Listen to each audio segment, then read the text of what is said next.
how to walking overhead lunge in 2 minutes or less. This is Blake with Kaizen Training and Nutrition.com, breaking down the walking overhead lunge. This is something I often program in as a warm-up, as I feel like it's really good for opening up your hips, getting your quads working before you do something like squatting or deadlifting. But you could also load this if you were doing something that required you to keep an upright torso, or just wanted to use it as part of your regular program. That's something that you can discuss with a good coach.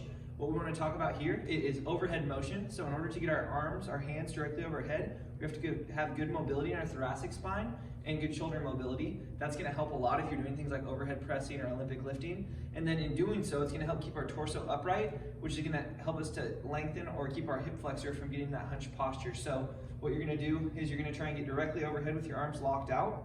If you're limited in ability, you might check out our video on banded shoulder circles, just coming all the way over and around, might help to open you up. Wider your grip, the easier it's going to be. Narrower your grip, it's going to be more difficult.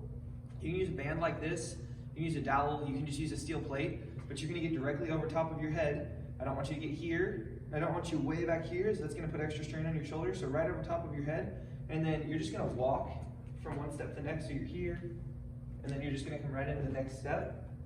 If you're limited on space, you could also do it just in place like this, or if that bothers your knees, sometimes if you have meniscal issues, that'll be uncomfortable. You can do it in a reverse lunge.